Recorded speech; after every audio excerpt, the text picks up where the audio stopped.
They took her into custody the second she stepped out of the recruitment office. Her arms were yanked behind her back before she could finish a single word.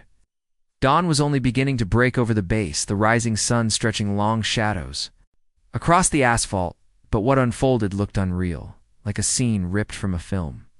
2 military police officers boxed her and one barking commands, the other tearing through her backpack as if he expected explosives. She didn't fight, she didn't panic. Her gaze stayed fixed on the ground, her breathing slow and measured. Like someone bracing for a storm she already knew how to endure. She had survived worse, ma'am. You were under arrest for impersonating a naval special warfare operator. One MP snapped. A handful of recruits watched from a distance, whispering among themselves. She looked young, maybe 24, yet there was something about the way she stood, controlled, deliberate-like. Someone trained to vanish in plain sight. Her hair was pulled into a tight braid. Her posture was rigid. Her hands didn't tremble as the cuffs locked around her wrists. None of it added up. She'd arrived in simple jeans and a black t-shirt. No patches, no insignia, nothing remotely military. Still, someone inside the building had flagged her, claiming she tried to pose as a CLN accusation that wasn't just illegal, but unforgivable in that world. They escorted her to a patrol vehicle. She stayed silent, eyes distant, as if weighing every possible outcome. Or maybe she simply didn't care what came next. Inside the security building, they sat her across from a senior officer who studied her like an unfinished riddle. "What were you doing in the recruitment office?" he asked. "Trying to enlist," she said evenly. "With forged documents," he shot back. "They're real. Don't lie to me. You listed combat diving credentials and classified certifications no civilian should even know exist. You also claim you completed SEAL assessment path training. No woman has ever passed that program." "That's not entirely true," she replied quietly. He leaned back, irritation flashing across his face. "Enough. Why pretend to be something you're not?" Her jaw tightened, but she said nothing. Ours dragged on. Questions repeated. Fingerprints. Scanned, backgrounds cross-checked. Every answer deepened the confusion. Her file showed she'd vanished from a naval auxiliary assignment 4 years earlier. Beyond that, whole sections of her life were missing. Scrubbed so clean it felt intentional.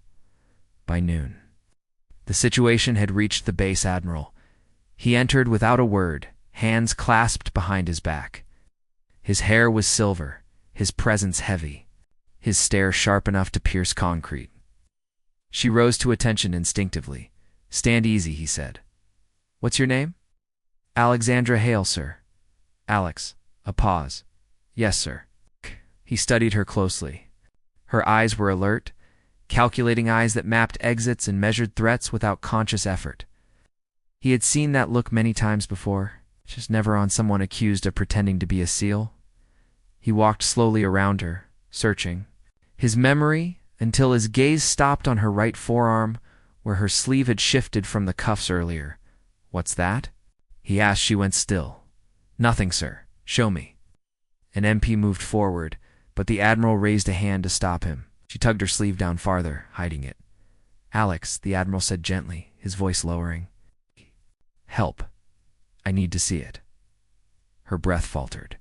Fear flickered across her face for the first time. Slowly, she rolled her sleeve up to her elbow. The room froze. The tattoo was small, but unmistakable, a trident etched with subtle markings no civilian artist would ever know to include. Hidden within its lines was a code, a unit signature. Silent oath. The Admiral inhaled sharply. "That tattoo is real," he whispered. The MP stared, stunned. The officer who'd questioned her earlier stepped back like he'd just accused a ghost. "That's impossible," he murmured. "No one should have that mark unless they completed that program. Was never meant to exist publicly," Alex cut in. "And I never expected anyone here to believe I was part of it." The Admiral lowered himself into a chair, eyes never leaving hers. "Where have you been for the last 4 years?" She looked past him, out the window, where recruits marched across the courtyard laughing, living lives she once imagined for herself. "Off the record, sir." He nodded. "I was part of a pilot initiative, covert, experimental. They called it the Phantom program. We weren't on rosters. We didn't exist. Same standards, same missions, same pain. Her voice tightened. Fewer of us came back alive. His hand clenched on the armrest. Why wasn't I informed? Your clearance wasn't high enough. He accepted that without offense. Then why come back now? Her voice cracked. Because the program was shut down. Some of us vanished. The rest were told to disappear into civilian life and forget who we were. She swallowed. I can't. I'm tired, sir. Tired of hiding? I just want to serve again if it's quietly. No trident, no shadows, just purpose. Silence filled the room. The Admiral stood abruptly and walked to the door. The MP stiffened, expecting another order. Instead, he turned. Back. His expression softened by respect and recognition. I knew someone like you once, he said. Another ghost they pretended never existed.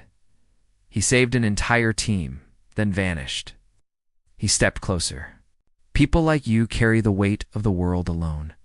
He met her eyes. You won't be charged, and you won't disappear again. But you can't enlist through the front door. Then what happens? She asked. Give me 24 hours, he said. I need to know who erased you and whether they expect you to stay erased. She nodded slowly. They placed her in temporary quarters, free to move within the building. She sat on the bed for hours, memories replaying missions she wasn't supposed to remember, faces she was never allowed to mourn. The next morning, the Admiral returned with a thick folder. I made calls, he said. Most of the people behind Phantom are retired or buried under NDAs, but a few talked. They confirmed your identity. Relief washed over her. There's more, he added. Someone issued a suppression order on your file before the program ended. High authority. What does that mean? It means they weren't just erasing you. They were preparing to erase you permanently. He paused. They failed. And while you're on my base, you're under my protection. Her eyes burned. Why are you helping me, sir? Because you're a sailor, he said simply. We don't abandon our own. He handed her new documents. Your old identity stays buried, but you've been authorized a new one. New rank, new path. Your experience will count. Stared at the papers, hands shaking. This isn't the life you had, he said softly, but it's one you can build. I don't know if I deserve it, held her gaze. You survived something designed to break you. That alone earns another chance.